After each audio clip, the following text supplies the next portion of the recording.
চীন থেকে যুদ্ধবিমান কিনছে সরকার। দর কষাকষির জন্য প্রস্তুত খসড়া চুক্তি। ইউরোপের তুলনায় কমবে খরচ। পররাষ্ট্র প্রতিমন্ত্রীর দ্বৈত নাগরিকত্ব নেই দাবি আইনমন্ত্রীর। হুমায়ুন কবিরের বক্তব্যকে সিরিয়াসলি না নেয়ার পরামর্শ।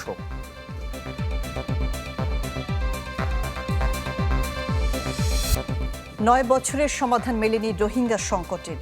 প্রত্যাবাসনে দ্বিপক্ষীয় সমঝোতার সুযোগ দেখছে না শামা ওবায়েদ।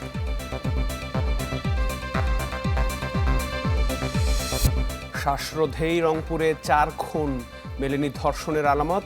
হত্যা মামলা গোয়েন্দা পুলিশে হস্তান্তর।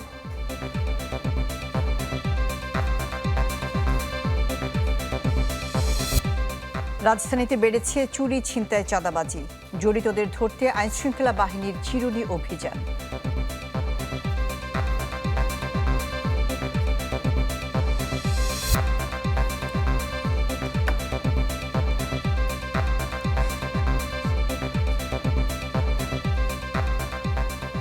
আমন্ত্রণ চ্যানেল 24 সন্ধ্যা 7টার খবরে। শুনছিলেন AKS সংবাদ শিরোনামগুলো। আপনাদের সাথে থাকছি আমরা দুজন, আমি শাহনাজ শারিয়ার এবং আতিকুর রহমান। চীন থেকে যুদ্ধবিমান ও হেলিকপ্টার কিনছে সরকার, এজন্য খসড়া চুক্তিপত্র তৈরি হয়েছে।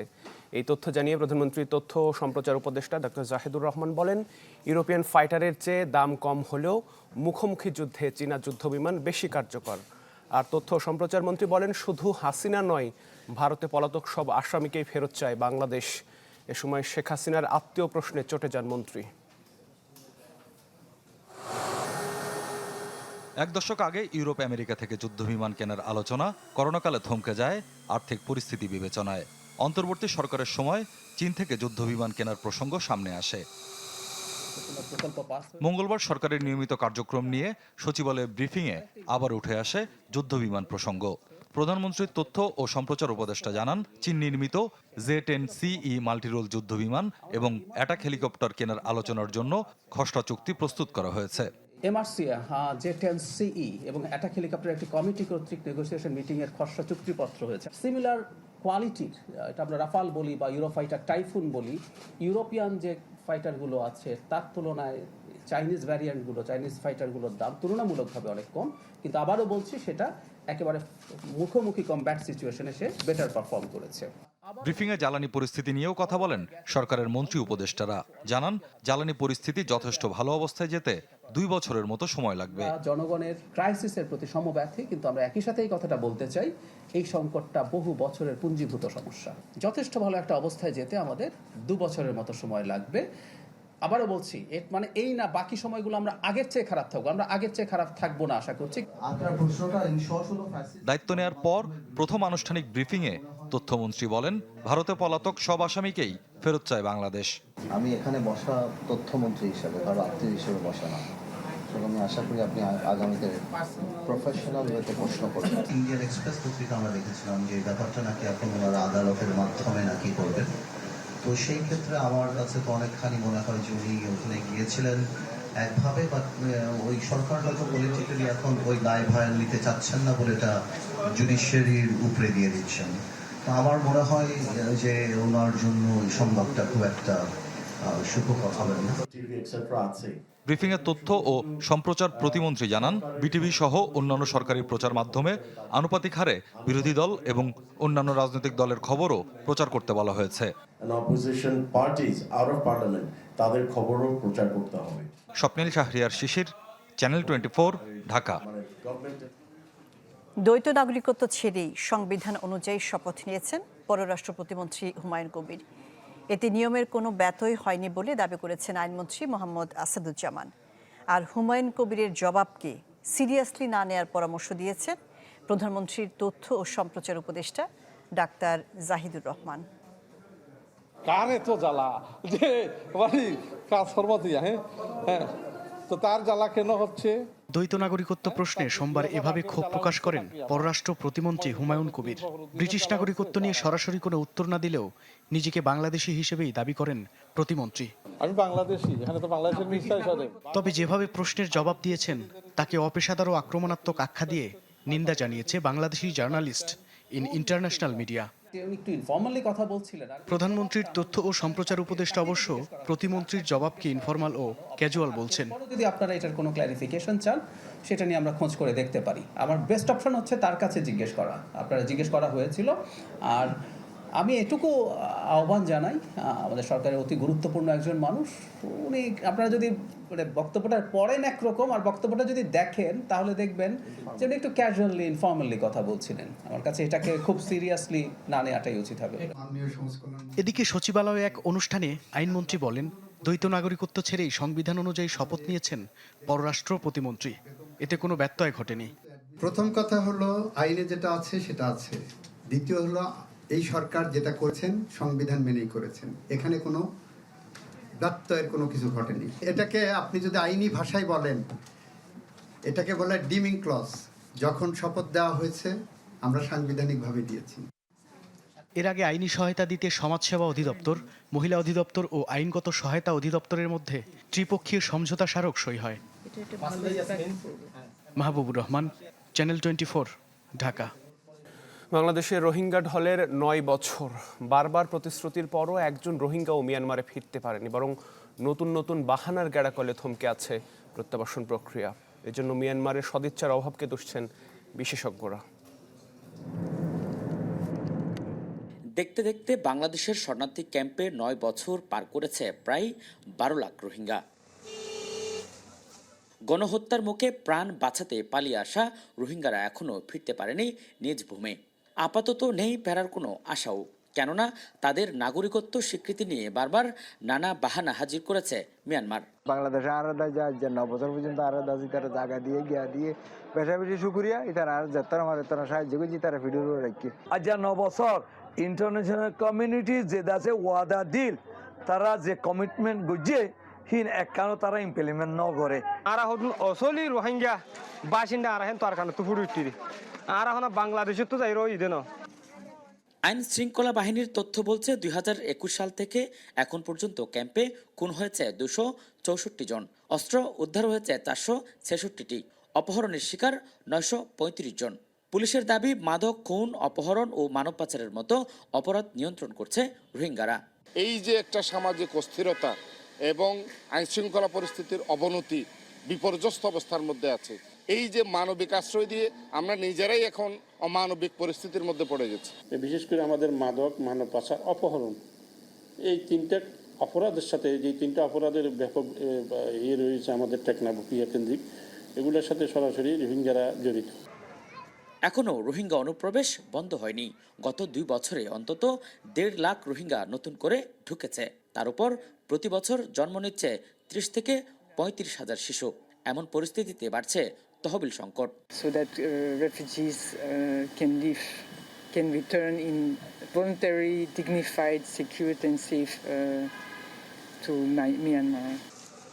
বিশেষজ্ঞরাও বলছেন, রোহিঙ্গা প্রত্যাবাসনে অনিশ্চয়তার পেছনে রয়েছে মিয়ানমারের সদিচ্ছার অভাব। তাই সামনেও তেমন আশা দেখছে না শরণার্থী কমিশন। মিয়ানমারের জায়গা থেকে এক ধরনের অসহযোগিতা এবং মিয়ানমারের জায়গা থেকে এক ধরনের সদিচ্ছার অভাব, আন্তরিকতার অভাবের কারণে মিয়ানমারে কোনো রোহিঙ্গা ফেরত যায় না। বাংলাদেশ চাইলেই যে প্রত্যাবাসন করতে পারবে বিষয়টা তো এরকম না। এরকম হলে তো বাংলাদেশ সফল হয়ে যেত। এটি মূলত নির্ভর করছে মিয়ানমার সরকারের উপর। এখন পর্যন্ত 7,000 রোহিঙ্গা যুক্তরাষ্ট্র সহ বিভিন্ন দেশে গেছে। তবে এই তৃতীয় দেশে যাওয়ার বিষয়টি রোহিঙ্গাদের নিজ দেশে ফেরার ব্যাপারে বিমুখ করে তুলবে বলে মত বিশেষজ্ঞদের। আজিম নিহাত, চ্যানেল 24, কক্সবাজার। 25 আগস্টকে গণহত্যা দিবস হিসেবে পালন করেছে বাংলাদেশে আশ্রয় নেওয়া রোহিঙ্গা শরণার্থীরা। সকালে উখিয়া রোহিঙ্গা ক্যাম্পে বড়সড় সমাবেশের আয়োজন করে ইউনাইটেড কাউন্সিল অফ রোহিঙ্গা নামের সংগঠন।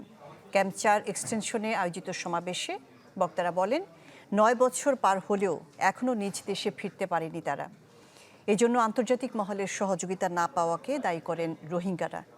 দ্রুত নিরাপত্তা এবং নাগরিকত্ব নিশ্চিত করে নিজ দেশে ফেরানোর আকুতি জানিয়েছেন অবহেলিত এই জনগোষ্ঠীর প্রতিনিধিরা। সমাবেশে অংশ নেয় প্রায় লক্ষাধিক রোহিঙ্গা শরণার্থী। এছাড়াও টেকনাফের 26 নম্বর এবং উখিয়ার 9 ও 13 নম্বর ক্যাম্পে সমাবেশ করে রোহিঙ্গারা। রোহিঙ্গা প্রত্যাবাসন নিয়ে বাংলাদেশ মিয়ানমার দ্বিপক্ষীয় সমঝোতার সুযোগ নেই। এক ব্রিফিংয়ে কথা জানিয়েছেন পররাষ্ট্র প্রতিমন্ত্রী শামা ওবায়দ। বলেন, জাতিসংঘ সাধারণ পরিষদে রোহিঙ্গা ইস্যুকে সর্বোচ্চ গুরুত্ব দেবে বাংলাদেশ। সামনে সেপ্টেম্বরে ইউএনজি প্রেসিডেন্সির ইউএনটি হবে, সেশন হবে, সেখানে রোহিঙ্গার উপর আরেকটি গুরুত্বপূর্ণ সেশন, হাই লেভেল সেশন হবে, যেখানে আমাদের মাননীয় প্রধানমন্ত্রী উপস্থিত থাকবেন। তো সেই জায়গাটা আমরা আশা করছি যে ওই সেশন থেকেও এই সমস্যা সমাধানের আরও কিছু দিক নির্দেশনা পাওয়া যাবে। রোহিঙ্গা প্রত্যাবাসনের সম্ভাব্য পথ খুঁজতে বাংলাদেশের সঙ্গে কাজ করবে 16 কূটনৈতিক মিশন। যৌথ বিবৃতিতে জানানো হয়েছে এই তথ্য। বলা হয়, মিয়ানমারের নিজ বাড়িতে ফিরে যাওয়ার অধিকার রয়েছে রোহিঙ্গাদের, কিন্তু রাখাইন জুড়ে সংঘাত সংকটকে বাড়িয়ে তুলেছে। এই অস্থিরতা আরও বেশি মানুষকে সমগ্র অঞ্চল জুড়ে বাস্তুচ্যুতির দিকে ঠেলে দিচ্ছে। এদিকে রোহিঙ্গাদের সহায়তায় 100 কোটি টাকা দেওয়ার আশ্বাস দিয়েছে ডেনমার্ক। স্থানীয় সরকার প্রতিমন্ত্রী মীর শাহে আলমের সাথে বৈঠকে এই কথা জানান দেশটির রাষ্ট্রদূত ক্রিস্টিয়ান ব্রিক্স মোলার। পরে মীর শাহে আলম বলেন, ঢাকায় পানি সরবরাহ ব্যবস্থাপনায় সহযোগিতা করবে কোপেনহেগেন। 1,500 কোটি টাকা অনুদান ও 3,000 কোটি টাকা ঋণ দেবে একটি শোধনাগার প্রকল্পে। রংপুরে 4 খুনে ব্যবহার হয়নি কোনো ধরনের রাসায়নিক। শ্বাসরোধে তাদের হত্যা করা হয়েছে, এ তথ্য জানিয়েছেন ফরেনসিক চিকিৎসক। এদিকে চাঞ্চল্যকর এ হত্যা মামলার তদন্তভার দেওয়া হয়েছে গোয়েন্দা পুলিশকে। নতুন করে আটক করা হয়েছে এক যুবককে। রংপুরে সপরিবারে অবসরপ্রাপ্ত শিক্ষক গণপতি চক্রবর্তীকে হত্যার পর থেকে সামনে আসছে একের পর এক তথ্য উপাত্ত। গ্রেপ্তার সিদ্ধার্থ নামে এক আসামির পরিহিত শার্টের সাথে রংপুর মেট্রোপলিটনের উপপুলিশ কমিশনার সনাতন চক্রবর্তীর শার্টের মিল থাকায় চলছে তুমুল সমালোচনা। সিসিটিভির ফুটেজে দেখা যায়, মরদেহ উদ্ধারের দিন টি শার্ট পরে ঘোরাঘুরি করছেন সিদ্ধার্থ। তার বাবা বলছে, আটকের সময় পরনে ছিল গেঞ্জি, পরে কিভাবে শার্ট হলো জানেন না তিনি। যদিও পুলিশ বলছে, ঘটনা অন্যদিকে মোড় নিতেই সামনে আনা হচ্ছে তুচ্ছ বিষয়টি। সবার ছেলেই সবার কাছে ভালো, কেউই চায় না যে এইরকম একটা ভিন্ন অপরাধের সাথে কারোর ছেলে জড়িত থাকুক বা আসুক, এটা তারা কেউই চায় না। সুতরাং তার বাবার কথাবার্তা এগুলো আমাদের কাছে খুব বেশি প্রাসঙ্গিক না। এদিকে ফরেনসিক প্রতিবেদন বলছে, 4 খুনে মেলেনি দাহ্য পদার্থের ব্যবহার। শ্বাসরোধেই তাদের মৃত্যু হয়েছে, আলামত পাওয়া যায়নি ধর্ষণেরও। গলার ফাইন্ডিংসটাই আমরা বেশি পেয়েছি এবং আমরা মনে করছি যে শ্বাসরোধ করেই হত্যা করা হয়েছে। কেমিক্যাল দিয়ে ঝলসানো না, এটা হচ্ছে পচন প্রক্রিয়ারই একটা অংশ। পচন প্রক্রিয়ারই একটা অংশ, যে আপনার যে অংশটা এক্সপোজ থাকে সাধারণত সে অংশটা আস্তে আস্তে কালো হয়ে যায় এবং পুরো বডি অ্যাকচুয়ালি আস্তে আস্তে পচনের প্রক্রিয়াতেই কালো হয়ে যায়। আমরা আসলে কোনো সেক্সুয়াল অ্যাসল্টের সাইন আমরা পাইনি, এমনকি ল্যাব টেস্টে আমরা যে স্যাম্পেলগুলি পাঠিয়েছিলাম সেগুলিতেও তেমন কোনো এভিডেন্স পাওয়া যায়নি। হত্যা মামলায় এ পর্যন্ত 2 আসামিকে গ্রেপ্তার করেছে পুলিশ। আর জিজ্ঞাসাবাদের জন্য প্রতিবেশী সীমান্ত নামে আরেকজন যুবককে আটক করে আদালতে সোপর্দ করা হয়েছে। Desk report, channel 24। রাজধানীর বিভিন্ন এলাকায় চুরি, ছিনতাই কিংবা চাঁদাবাজির মতো অপরাধ যেন প্রতিদিনের ঘটনা। গেল 1 সপ্তাহে মোহাম্মদপুর আর মিরপুরে এমন অপরাধ হয়েছে অন্তত 4টি। চ্যানেল 24-এর হাতে এসেছে সেই সব ঘটনার সিসি ক্যামেরার ফুটেজ। কাজী ফয়সালের রিপোর্ট। 18 আগস্ট রাত 11:12 রাজধানীর মোহাম্মদপুরের চাঁদ উদ্যান পুলিশ ফাঁড়িমুখী 4 নম্বর সড়ক। সিসিটিভি ফুটেজে দেখা যায়, চাপাতি হাতে 3 ছিনতাইকারী জিম্মি করে একজনকে ছিনিয়ে নেয় মোটরসাইকেল। আবুল হোসেন নামের ওই ব্যবসায়ীর অভিযোগ, মাথায় চাপাতির আঘাতের পর ছিনতাইকারীরা নিয়ে যায় নগদ 98,000 টাকা এবং মোবাইল ফোন সহ মূল্যবান জিনিসপত্র। আমার তো পিছন থেকে বাড়ি দিছিল, তো বাড়ি দেওয়ায় আমি প্রচণ্ড ব্যথা পাইছি, বমি করছিলাম 2 বার। টোটালে 98,000 টাকা আর হলো একটা মোবাইল আর মোটরসাইকেল। 23 আগস্ট সন্ধ্যায় মোহাম্মদপুরের হাউজিং লিমিটেডে হৃদয় নামের এক সৌদি প্রবাসীকে কুপিয়ে জখম করে নিয়ে যাওয়া হয় 2টি মোবাইল ফোন ও নগদ অর্থ। ভুক্তভোগী হৃদয়ের ধারণা, পূর্বশত্রুতার জেরে তার উপর এমন হামলা চালিয়েছে গ্যাং সদস্য আন্ডার রাসেল, ক্যাপ্টেন মুন্না, কালা বিল্লাল, গালকাটা সাইফুল সহ আরও কয়েকজন। ও আইসে দৌড়ায়া, ও কোপ ছাড়তা না, ছাড়ছে ওই যে রাসেল, আর এখানে ওই যে পিছের জন মারছে আমাকে। আমি বলছি ভাই আমার কোপ দিও না, আমি তোমাকে যা লাগবে সব নিয়ে যাও। ওরা বলতেছে যে ওরা মাইরা ফেলা। আর 22 আগস্ট দুপুরে মোহাম্মদপুরের বসিলা সিটি হাউজিংয়ে চাঁদা না পেয়ে ভবন নির্মাণের কাজে বাধা দেয় দুর্বৃত্তরা। এর আগে গেল 17 আগস্ট মিরপুরের পশ্চিম শেওড়াপাড়ায় সকাল 8:30টার দিকে মাত্র 16 মিনিটের মধ্যে পরপর 3টি মোটরসাইকেল চুরি হয়। টোটাল আমাদের 3 জনের বাইক চুরি হয়। ঋণ নিয়ে বাইক কিনেছেন? কত টাকা দিয়ে কিনেছেন? বাইক না 2,25,000। এর মধ্যে 70,000 এখনো বাকি আছে। রাজধানীতে একের পর এক লাগামহীন এমন অপরাধ প্রসঙ্গে পুলিশ বলছে প্রতিটি ঘটনায় গুরুত্বের সঙ্গে তদন্ত করা হচ্ছে, জড়িতদের ধরতে চলছে অভিযানও। ঢাকা একটা অনেক বড় শহর, তো এখানে বিভিন্ন ধরনের মানুষ আছে এবং কিছু জায়গা আছে অপরাধ প্রবণ। যেসব ঘটনা ঘটে সাথে সাথে কিন্তু পুলিশ ব্যবস্থা নিয়ে থাকে, মানে অপরাধ সংগঠিত হলেও তারা যে আইনের ফাঁক গলে বেঁচে যায়, ব্যাপারটা এরকম না। সেই সাথে পুলিশ বলছে এমন অপরাধ দমন ও সন্ত্রাসীদের আইনের আওতায় আনতে প্রশাসনের পাশাপাশি জনসচেতনতা এবং স্থানীয় নাগরিকদের সহযোগিতা প্রয়োজন। কিভাবে নগরবাসীকে নিরাপদ রাখা যায় সেই বিষয়ে তৎপর আছে। কাজী ফয়সাল, চ্যানেল 24, ঢাকা। রাষ্ট্রপতি মির্জা ফখরুল ইসলাম আলমগীরের সঙ্গে বঙ্গভবনে সৌজন্য সাক্ষাৎ করেছেন 3 বাহিনীর প্রধান। দুপুরে বঙ্গভবনে রাষ্ট্রপতির সঙ্গে দেখা করেন সেনাবাহিনী প্রধান জেনারেল ওয়াকারুজ্জামান, নৌবাহিনী প্রধান অ্যাডমিরাল খন্দকার মিসবাউল আজিব এবং বিমান বাহিনী প্রধান air chief marshal Hasan Mahmud Khan. সাক্ষাৎকালে বাহিনী প্রধানরা রাষ্ট্রপতির দায়িত্ব গ্রহণ করায় মির্জা ফখরুলকে অভিনন্দন জানান। এ সময় তারা দায়িত্ব পালনে রাষ্ট্রপতির দিক নির্দেশনা ও সহযোগিতা কামনা করেন।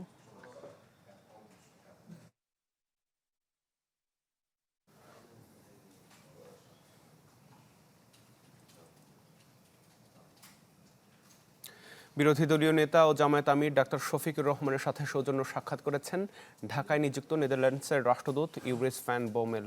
সকালে বিরোধী দলীয় নেতার সরকারি বাসভবনে এই বৈঠক অনুষ্ঠিত হয়। সাক্ষাতে দেশের চলমান রাজনৈতিক পরিস্থিতি, গণতন্ত্র ও মানবাধিকার পরিস্থিতি নিয়ে আলোচনা হয়। এছাড়া দুই দেশের বাণিজ্যিক ও অর্থনৈতিক সহযোগিতার বিষয়েও কথা হয়। এ সময় বাংলাদেশে নেদারল্যান্ডস সরকারের নেওয়া বিভিন্ন উদ্যোগের প্রশংসা করেন বিরোধী দলীয় নেতা। পরে জুলাই আন্দোলনের বিভিন্ন গ্রাফিতি দেখেন ইউরিস ভ্যান বোমেল।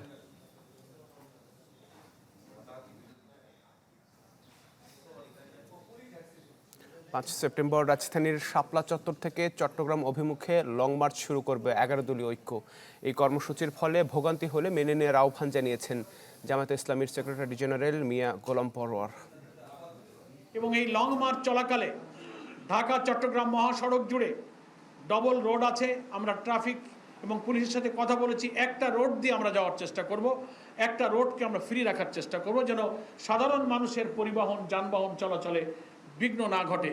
কাছে শেষ পর্যন্ত এ পর্যন্ত এরকম কোনো আশঙ্কা বা অন্য ধরনের কোনো নেগেটিভ কোনো খবর ইনফরমেশন আমাদের কাছে নাই। নভেম্বরের মধ্যে ফ্যামিলি কার্ডের আওতায় আসবে 41 লাখ মানুষ। ফ্যামিলি কার্ড বাস্তবায়ন নিয়ে অর্থ মন্ত্রণালয়ের সভা শেষে একথা জানিয়েছেন সমাজ কল্যাণ মন্ত্রী ডাক্তার এস.জেড.এম. জাহিদ হোসেন। মন্ত্রী বলেন, ফ্যামিলি কার্ড কার্যক্রমে আওয়ামী ফ্যাসিস্টরা যেন যুক্ত হতে না পারে সে ব্যাপারে সরকার বদ্ধপরিকর। তথ্য সংগ্রহকারী ও সুপারভাইজার নিয়োগে অনিয়ম ও দুর্নীতির অভিযোগ ঘিরে ইউএনও কার্যালয়ে ভাঙচুর ও হামলার ঘটনা বিচ্ছিন্ন বলেও মন্তব্য করেছেন সমাজ কল্যাণ মন্ত্রী। খেলার খবর জানাবো। কোঅবের সমালোচনায় আকরাম খান, মূল নীতি ও আদর্শ থেকে সরে গেছে সংগঠনটি, দাবি করেছেন কোঅবের অন্যতম এই প্রতিষ্ঠাতা। আর্থিক ক্ষতির অজুহাত দেখিয়ে চলতি বছর বিপিএল আয়োজন না করার সিদ্ধান্তেও নাখোশ আকরাম খান। এখানেও কোঅবের ভূমিকা প্রশ্নবিদ্ধ। ক্রিকেটারদের স্বার্থ রক্ষা ও অধিকার আদায়ের লক্ষ্যে 2 দশকেরও বেশি সময় আগে আত্মপ্রকাশ করেছিল cricketers welfare association of Bangladesh. কোঅব গঠন ও পরিচালনায় বড় ভূমিকা রেখেছিলেন সাবেক অধিনায়ক আকরাম খান। তবে যে লক্ষ্য, নীতি ও আদর্শ নিয়ে কোঅব প্রতিষ্ঠিত হয়েছিল আজ তা বিলুপ্ত প্রায়। ক্রিকেটারদের অধিকারের চাইতে ক্ষমতার স্বার্থকে গুরুত্ব দেওয়া হচ্ছে, সাবেকদের যথাযথ সম্মান দিতেও ব্যর্থ এই সংগঠনটি। সাবেক 2 বোর্ড সভাপতি ফারুক আহমেদ ও আমিনুল ইসলামের প্রতি অবজ্ঞা বড় উদাহরণ। আমাদের একটা এক্স ক্যাপ্টেনকে ক্রিকেট বোর্ড থেকে 9 জনের মধ্যে 8 জন সাইন করে ওনাকে সরানো হলো, বাট তখন কিন্তু একটা প্রতিবাদও আসেনি। তো আমি কোয়াবের থেকে এটা কিন্তু আশা করেছিলাম। বিপিএল নিয়েও কোয়াবের ভূমিকা প্রশ্নবিদ্ধ। চলতি বছর এই টুর্নামেন্ট আয়োজন করবে না বিসিবি, অথচ বহু ক্রিকেটার ও কোচিং স্টাফের আয়ের উৎস এই ফ্র্যাঞ্চাইজি লিগ। বিপিএল নিয়ে অনাগ্রহে অসন্তুষ্ট আকরাম খান, আর বিসিবির সুরে সুর মিলিয়েছেন মোহাম্মদ মিঠুন। বিপিএলে যদি আপনি মনে করেন যে কিছু লসও হয়, বাট তারপরে প্লেয়াররা তো বেনিফিটেড হচ্ছে, প্রচুর টিকিট বিক্রি হয়। তো আমার মনে হয় যদি আপনি ভালো ওয়েতে গিয়ে ভালো ফ্র্যাঞ্চাইজি যদি নেন, আপনার ফ্র্যাঞ্চাইজি কমান, আগের মতো হয়তো 2 নম্বরের ফ্র্যাঞ্চাইজি নেয়নি, আপনি 4টা নেন, 5টা নেন, সলিড নেন, এবং ওটা নিয়ে যদি আপনারা কাজ করেন, স্পন্সর নেন, আমার মনে হয় যে কেন সম্ভব না। আপনি যদি বৃহত্তর স্বার্থে চিন্তা করেন যে বিপিএল যেভাবে হচ্ছে, প্রতি বছর যেভাবে বিতর্কিত হচ্ছে, এটা তো শুধু দেশে বিতর্ক হচ্ছে না, এটা তো পুরো ওয়ার্ল্ড ওয়াইড ছড়িয়ে যাচ্ছে। আমি জাস্ট এই বছর বিতর্কের মধ্যে দিয়ে আমি কোনো রকম কিছু টাকা আমি পকেটে নিয়ে নিলাম, নিয়ে আমি আমার মতন করে চলে গেলাম, এইটা আসলে দেশের ভালো চাওয়া হয় না। বিসিবির ছায়া থেকে বের হয়ে কোয়াব ক্রিকেটারদের অধিকার আদায়ে সোচ্চার হবে কবে? আশিক রুদ্র, চ্যানেল 24, ঢাকা। মাদক বিরোধী অভিযানের নামে কক্সবাজারের পৌর কাউন্সিলর ইকরামুল হক হত্যা মামলায় ব্রিগেডিয়ার জেনারেল মিফতা উদ্দিন আহমেদ এবং সাবেক এমপি আব্দুর রহমান বদিকে গ্রেপ্তার দেখিয়ে কারাগারে পাঠানোর নির্দেশ দিয়েছেন ট্রাইব্যুনাল। প্রসিকিউশনের আবেদনে আন্তর্জাতিক অপরাধ ট্রাইব্যুনাল 2 এই আদেশ দিয়েছেন। এর আগে 26 জুলাই শেখ হাসিনা সহ 11 জনের বিরুদ্ধে আন্তর্জাতিক অপরাধ ট্রাইব্যুনালে আনুষ্ঠানিক অভিযোগ দাখিল করে প্রসিকিউশন। আমলে নিয়ে পলাতক আসামিদের বিরুদ্ধে গ্রেপ্তারি পরোয়ানা এবং আটক 3 জনকে হাজিরের নির্দেশ দেন আদালত। ইকরাম হত্যাকাণ্ডের সময় র্যাবের মহাপরিচালক ছিলেন বেনজির আহমেদ। যুক্তরাষ্ট্রের নিষেধাজ্ঞায় তার পাশাপাশি র্যাব 7-এর সাবেক অধিনায়ক মিফতা উদ্দিন আহমেদের নামও আসে। হাম উপসর্গে প্রাণ গেল আরও 5 জনের। 24 ঘন্টায় নতুন রোগী শনাক্ত হয়েছে 1077 জন। এক বিজ্ঞপ্তিতে এই তথ্য জানায় স্বাস্থ্য অধিদপ্তর। বলা হয়, গেল 15 মার্চের পর থেকে এই পর্যন্ত নিশ্চিত হামে 99 জনের প্রাণ গেছে। একই সময়ে সন্দেহজনক হামে মৃত্যুর সংখ্যা 844। এখন পর্যন্ত নিশ্চিত হাম রোগী 18,578 জন। এছাড়া সন্দেহজনক রোগীর সংখ্যা 1,51,638। এ পর্যন্ত হাম সন্দেহে হাসপাতালে ভর্তি হয় 1,32,554 জন।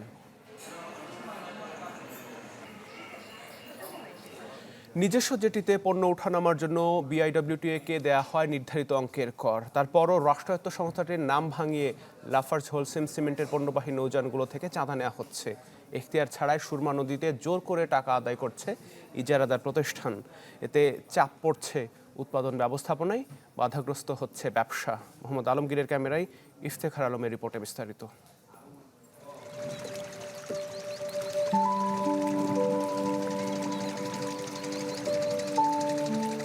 বাঁকা সুরে বয়ে চলে সুরমা নদীর জল। ক্লান্তিহীন পথ চলায় সিলেটের মাটি মিশে যায় নদী তীরবর্তী এলাকায়। ঢেউয়ের তালে তালে নদী পারে শিল্প কারখানাগুলোর ঘাটে ভিড়ে পণ্যবাহী জাহাজ। দূর দূরান্ত থেকে আসা এ সকল কাঁচামাল বদলে দেয় স্থানীয় আর দেশের অর্থনীতির চাকা।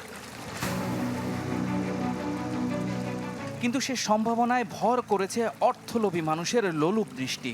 গায়ের জোরে প্রভাব খাটিয়ে জোর করে চলে অর্থ আদায়ের মহোৎসব। আর অবৈধ উৎসবে বাদ যায় না কেউ, মানা হয় না কোনো নিয়ম। নদী পাড়ের ঘাট ইজারা নেয়া ও ব্যবহারের জন্য বাংলাদেশ অভ্যন্তরীণ নৌ পরিবহন কর্তৃপক্ষকে নিয়মিত আদায়যোগ্য শুল্ক দিয়ে আসছে লাফার্জ হোলসিম বাংলাদেশ। কিন্তু বিদেশি বিনিয়োগে প্রতিষ্ঠিত প্রতিষ্ঠানটির পণ্য পরিবহনকারী নৌযান থেকে বিআইডব্লিউটিএ ইজারাদার আদায় করছে অবৈধ চাঁদা। অথচ সরকারকে নিয়মিত কর দেওয়ার পরও কেন পণ্য পরিবহনকারী প্রতিষ্ঠান থেকে অর্থ আদায় করা হচ্ছে তার কোনো সদুত্তর নেই কারো কাছে। বরং বিআইডব্লিউটি এর রসিদ ব্যবহার করে ছাতক জেটিতে আসা প্রতি বাল্কহেড থেকে আদায় করা হচ্ছে 16,000 টাকা। নদীপথে বিভিন্ন অংশে জোর করে চলে এই চাঁদাবাজি। এখন কোত্থেকে নিচ্ছে? এখন তো এটি উঠাই নিছে সকালে। এগুলি সবগুলো টাকা নিয়ে নিছে? এটা কারা নিছে? এই তো তারাই নিছে। এই যে ওরা বডি আছে না, হ্যাঁ এরাই নিছে। তো এরা আবার ওদিকে গিয়ে এখন ওই ওদের থেকে নেবে? এখন ওই যে বাইরে যে পয়েন্ট নয়া বডিও গলাইছে, নতুন যারা আসছেন নতুন জাহাজগুলো ওই ওদিক থেকে গিয়ে নিচ্ছে। হ্যাঁ হ্যাঁ। এরা সকালেও আসে বিকালেও আসে? হ্যাঁ হ্যাঁ। আর কখন আসে? তো আপনার সকাল টাইমে আসে আর বিকাল মনে হয় রাত 8টা পর্যন্ত থাকে, 9টা পর্যন্ত থাকে। চাঁদাবাজরা এতটাই বেপরোয়া যে পণ্য খালাসের অপেক্ষায় থাকা বাল্কহেড থেকে চাঁদা নিতে সরাসরি চলে আসে লাফার্জদের ঘাটে। ক্যামেরা দেখতেই জামা ও ছাতার নিচে মুখ লুকিয়ে পালিয়ে যায় নৌকা নিয়ে। এরা আপনার যা বলে তাই, এরা যদি 20,000 দিতে বাধ্যতামূলক, না দিলে মনে করেন গত বছর এই জায়গাতে গোয়েন্দাতে এক বুড়ি সাইড হয়েছিল, গত বছর না 2 বছর আগে এক বুড়িগুলা মনে করেন বুড়ির সুখে নিয়ে এই টেকালে একটু বার্গেনিং করছিল যে এতটা দিতাম না, কমাই দিব, এবার তো বুড়ির সুখে নিয়ে এই যে বইটা দিয়ে বাড়িয়ে দিয়ে জাগাত মাইরে ফেলা দিচ্ছে, এটা কোনো বিচার নাই। এই বিষয়ে বিআইডব্লিউটিএ ও ইজারাদারের সাথে যোগাযোগের চেষ্টা করা হলেও মেলেনি কোনো উত্তর। এমনিতেই বিদেশি বিনিয়োগ নিয়ে বড় ধরনের চাপের মুখে রয়েছে বাংলাদেশ। বর্তমানে যারা নতুন করে বিনিয়োগ নিয়ে আসতে চাচ্ছেন কিংবা পুরনো যারা ব্যবসা করছেন তাদের কাছে চাঁদাবাজি এক নতুন সমস্যা তৈরি করছে। এ ধরনের খবর এবং এ ধরনের সমস্যা বিদেশিদের কাছে নেতিবাচক বার্তা দিচ্ছে, যা নষ্ট করছে দেশের ভাবমূর্তি। যদি তা সহসা সমাধান করা না হয় তাহলে আগামীতে বিদেশি বিনিয়োগ আনয়নে বেশ বড় ধরনের সমস্যায় পড়তে যাচ্ছে আমাদের এই লাল সবুজের বাংলাদেশ। ইফতেখার আলম, চ্যানেল 24, ছাতক, সুনামগঞ্জ।